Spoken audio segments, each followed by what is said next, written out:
Hello and welcome to my own law classes. Now, in your syllabus of professional ethics, we are going to start the second unit, and the second unit is about Advocate Act 1961.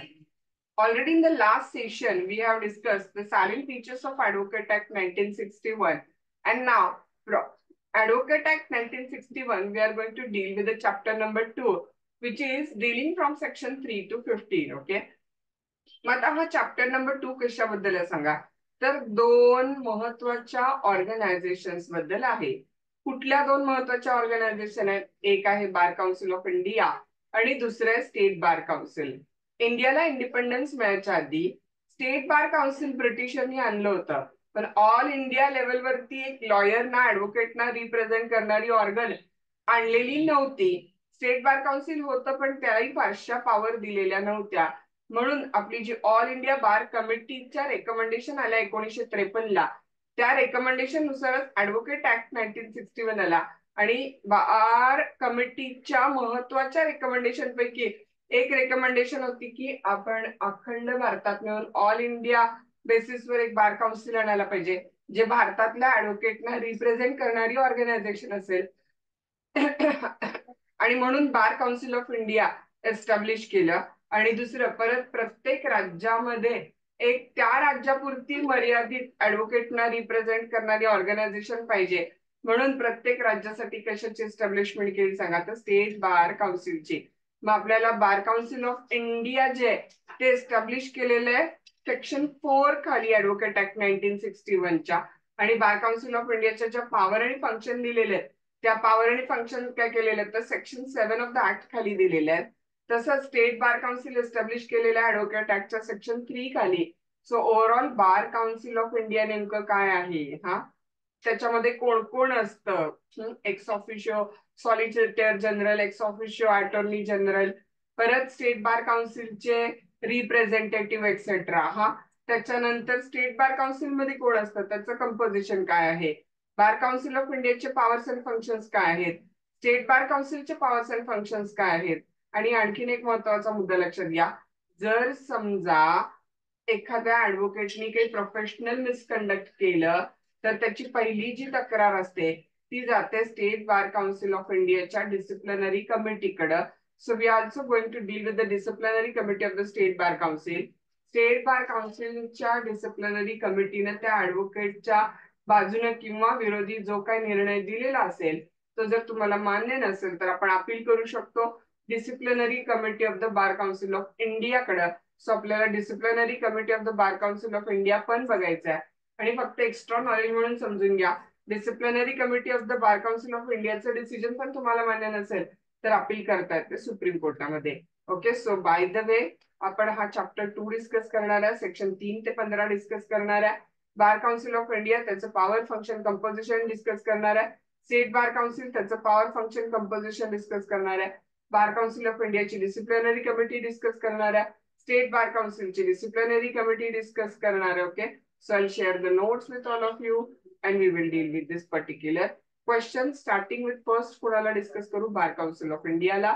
Roman पण काय येणार सांगा तर introduction. Bar council of India was establish by the parliament under the advocate act 1961.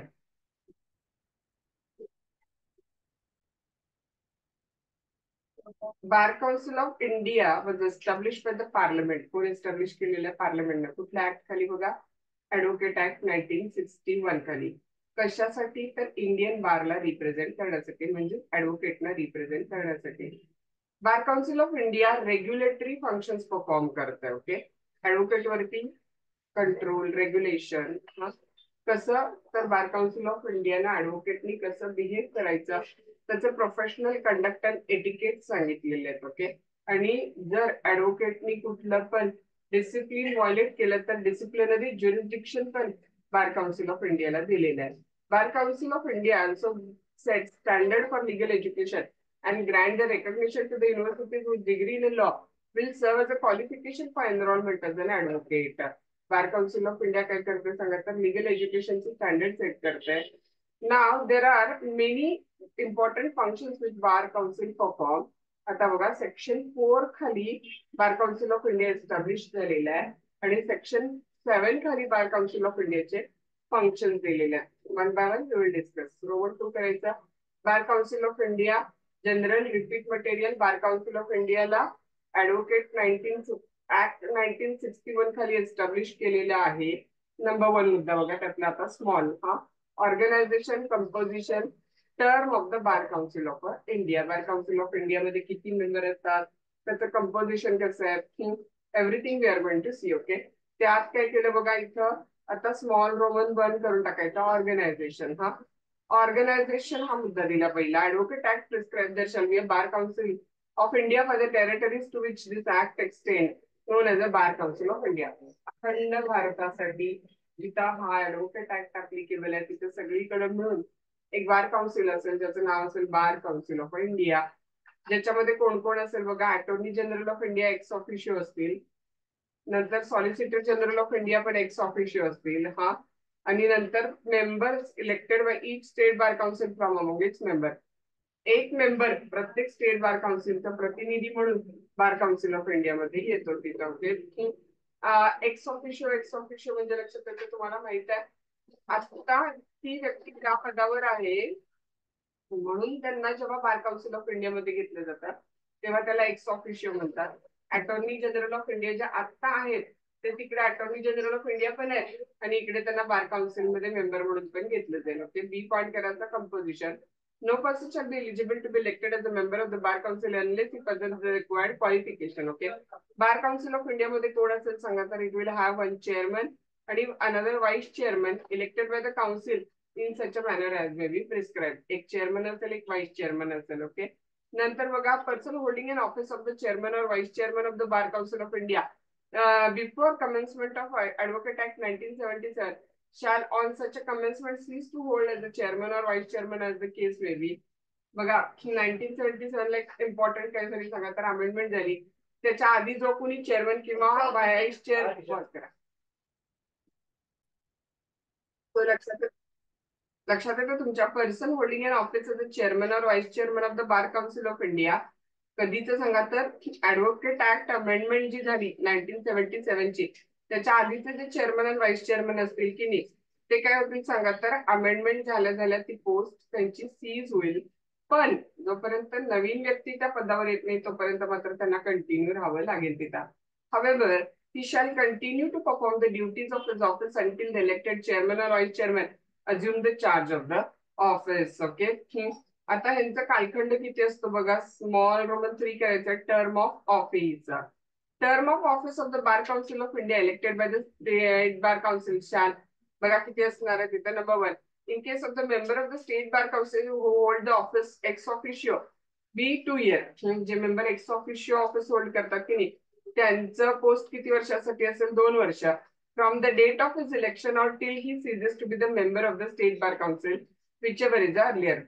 State bar council मधून आलेले जे member असतील त्यांची पोस्ट किती काळ असेल सांगा तर ते एक्स ऑफिशियो पोस्ट होल्ड करत असतील तर 2 इयर किंवा अदरवाईज जोपर्यंत ते त्या पदावर आहेत तोपर्यंत. In any other case, for the period for which he hold the office as the member of the state bar council, provided that every such a member continue to hold the office as a member of the bar council of India. कधीपर्यंत तुम्हाला continue राहावं लागेल जोपर्यंत तुमचा successor म्हणजे पुढचा व्यक्ती त्या पदावरती येत नाही तोपर्यंत. स्मॉल रोमन 4 करायचा. बार काउन्सिल ऑफ इंडियाच्या पोस्ट साठी डिस्क्वालिफिकेशन काय आहेत बघा.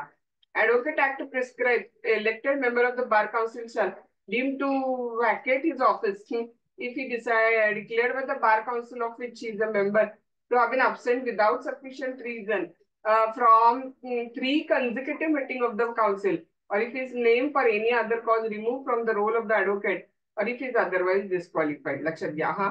बार काउन्सिल ऑफ इंडियाचं पोस्ट मध्ये जे मेंबर आहेत कधी डिस्क्वालिफाय होतील किंवा त्यांचं पद कधी वॅकंट होईल बघा. जर फॉर नो रिझन काही कारण नसताना सलग 3 कन्झिक्युटिव्ह मिटिंगला जर ते हजर नसतील किंवा त्यांचं ऍडव्होकेटच्या रोल मधूनच नाव काढून टाकलं तर त्यांचं बार काउन्सिल ऑफ इंडियाचं नाव पण काय होईल सांगा तर रिमूव्ह होईल. नंतर बघा तुम्हाला वाटलं तर इथं वेगळं पॉईंट पण करू शकता तुम्ही. Place of bar council of India. Bar council of इंडियाच्या मीटिंग कुठं होतात सांगा तर न्यू दिल्लीमध्ये किंवा अदर प्लेस इथं रिक्वायर्ड आहे. Bar Council of India shall meet at a New Delhi or at such a place as may for reason to be recorded in a writing determine. Okay. बाकी Bar council काय establish करते सांगा तर committees वेगवेगळ्या establish करते. हा, त्या committee त्यांच्या हेडक्वार्टरलाच त्या कमिटीच्या काय होतात सांगा तर मीटिंग होतात तिथं. Paragraph. No election of the bar council of committee shall be called in question on the ground merely that due notice has not been given to the any person who is entitled to vote if the notice of the date has been published in the official gazette not less than 30 days before the date. Okay. फक्त एखाद्या बार काउन्सिलच्या मेंबरला notice नाही गेली म्हणून लगेच काही election बार काउन्सिलच्या मेंबरचं disqualify होत नाही. जर त्यांनी नोटीसची इलेक्शनच्या जे काय नोटीस आहे त्याचं गॅझेट मध्ये पब्लिकेशन केलेलं असेल 30 डेज आधी, ऑफिशियल गॅझेट मध्ये not less than 30 days before जर ते पब्लिश केलेलं असेल तर तिथं. आता वेगळा सेपरेट पॉईंट करायचा. Functions of the bar council of India section किती आहे सांगा तर 7 आहे. बार काउन्सिल ऑफ इंडिया काय काय बघा तिथं बॉडी कॉर्पोरेट आहे. नंतर नंबर 2 परपेच्युअल सक्सेशन म्हणजे त्याचं कायमस्वरूपी अस्तित्व आहे. हा, बार काउन्सिल ऑफ इंडियाला स्वतःच एक कॉमन सील आहे. बार काउन्सिल ऑफ इंडिया स्वतः प्रॉपर्टी होल्ड करू शकते, अक्वायर करू शकते, दोन्ही प्रकारची, मुएबल किंवा इमुएबल. आणि बार काउन्सिल ऑफ इंडियाच्या नावानं आपण सूट फाईल करू शकतो आणि बार काउन्सिल ऑफ इंडिया आपल्यावरती पण सूट फाईल करू शकते. So can sue and be sued. Okay. No act done by the bar council और committee shall be called in question on the ground of merely existence of the vacancy or defect in the constitution. हा, बार काउन्सिलचा एखादा member हजर नाही आहे म्हणून लगेच बार काउन्सिलने केलेलं कुठलंही काम काय होत नाही सांगा तर डिस्क्वालिफाय होत नाही. Following are the functions of the bar council of India. Okay.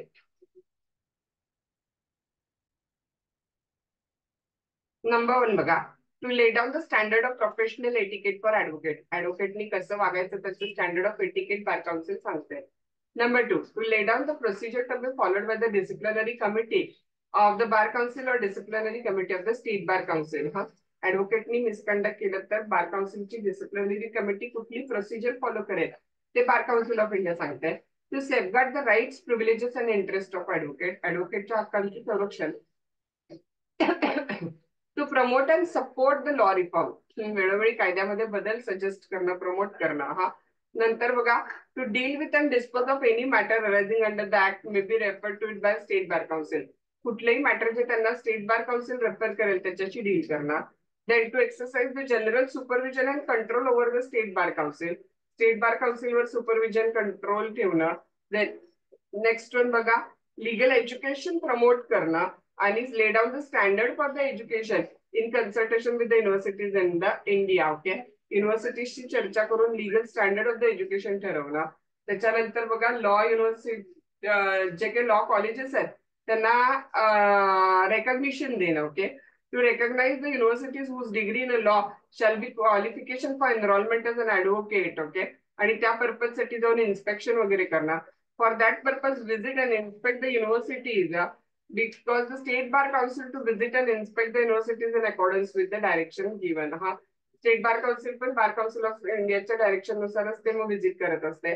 नंतर बघा, सेमिनार ऑर्गनाईज करणं, लिगल टॉपिक वरती वेगवेगळे टॉक्स ऑर्गनाईज करणं, लॉ आर्टिकल पेपर मध्ये जर्नल पब्लिश करणं लॉचे. हा, नंतर बघा, जे पुअर लोक आहेत त्यांना लिगल एड देणार. To organise the legal aid to the poor in a prescribe manner. Okay. त्याच्यानंतर ज्या देशात भारतातल्या ऍडव्होकेटना प्रॅक्टिस करायची परवानगी त्या देशातल्या ऍडव्होकेटना भारतात परवानगी देणं, त्याला रिसिप्रोकल बेसिस म्हणतात. हा, to recognise on reciprocal basis foreign qualification in law obtain outside India for the purpose of admission as an advocate. हा, त्याच्यानंतर बघा, to manage and invest the fund of the bar council. Bar काउन्सिलचा fund manage करणं. नंतर provide the election for the मेंबरच्या इलेक्शनसाठी procedure method सांगणं. and other function to do all other necessary things for discharging the above function. हे सगळे bar council of इंडियाचे काय सांगा तर फंक्शन आहे जे सेक्शन 7 मध्ये दिलेले आहेत. आणि प्लस त्याला थोडंसं ऍडिशनल डिटेल मध्ये power and function of the bar council of India म्हणून डिटेल मध्ये टाकायचं. ओके. नंबर 1, ऍडव्होकेटना ऍडव्होकेट म्हणून ऍडमिट करण्याचं काम त्यांच्याकडे. Admission as an advocate. Advocate Act prescribes every advocate who is entitled to practice in the Supreme Court immediately before appointed day and whose name is not entered in the state roll. अजून तुम्ही कुठल्या state bar काउन्सिलला register करून घेतला नसला आणि तुम्हाला supreme कोर्टात directly practice करायची आहे, तर within prescribe time express is intention to the bar council of India. तुम्हाला डायरेक्ट बार काउन्सिल ऑफ इंडियाला तुमचं इंटेन्शन सांगायचं आहे. कशाचं सांगा, तर for entry of his name in the roll of the state bar Council and on the receipt thereof Bar Council of India direct the name of advocate without payment of fee. कुठे enter केलं जातं सांगा, तर entered in the role of the state bar council. If the advocate failed to express his intention within time, his name shall be entered into the roll of the state bar council of Delhi. आणि जर त्यानं ते नाही request केली की कुठल्या बार काउन्सिलला जायचंय त्याला, तर मग दिल्ली बार काउन्सिलला त्याचं नाव आपोआप रजिस्टर होत आहे. Every state bar council shall send to the bar council of India authenticated copy of the roll of advocate. प्रत्येक स्टेट बार काउन्सिल आपल्याकडे असलेल्या ऍडव्होकेटच्या रोलची copy state bar council of इंडियाला पाठवते. Okay, prepared by it and thereafter communicate all the alterations to the bar council of India. नंतर बघा, एका राज्यातून दुसऱ्या राज्यामध्ये जर एखाद्या ऍडव्होकेटला आपलं नाव ट्रान्सफर करून घ्यायचं असेल, तर त्यासाठी कोणाची मदत घ्यावी लागते, बार काउन्सिल ऑफ इंडियाची. Transfer of the name from one state roll to another. This provision provide that whose name is entered as an advocate on the roll of any state bar council. Okay, say for example Maharashtra आणि गोवामध्ये मी आहे, may make an application in prescribe form. मला Bar council of इंडियाला prescribe form मध्ये application करावं लागेल जर मला कर्नाटकात माझं नाव ट्रान्सफर करायचं आहे.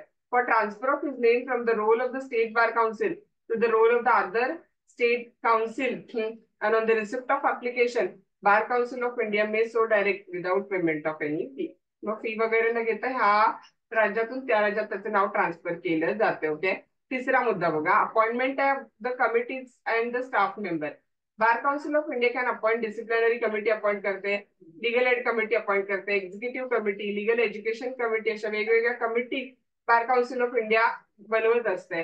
Advocate act empower Bar council of India to appoint one or more legal aid committee, ज्याच्यामध्ये काय असतं सांगा, तर shall consist of such a number of member not एक्सिडिंग 9. 9 पेक्षा जादा नाही, 5 पेक्षा कमी नाही. ओके, कमीत कमी 5, जास्तीत जास्त 9 मेंबर असलेली एक काय बनवली जाते सांगा, तर लीगल एड कमिटी. त्यांच्या qualification, method of selection, term of office सगळं bar council of India prescribe करते. Besides this, an advocate act also require bar council of India दुसऱ्या कुठल्या कमिटी बनवतात सांगा, एक्झिक्युटिव्ह कमिटी ज्यात 9 मेंबर असतील इलेक्टेड फ्रॉम द काउन्सिल, आणि legal education committee 10 member असतील ज्यातले 5 member elected by the council among the members असतील. Okay, so in short तिसरं फंक्शन बार काउन्सिल ऑफ इंडियाचं वेगवेगळ्या स्टाफ मेंबरना अपॉइंट करणं, कमिटी अपॉइंट करणं. आता मेंटेनन्स ऑफ द अकाउंट चौथं फंक्शन आहे बार काउन्सिल ऑफ इंडियाचा.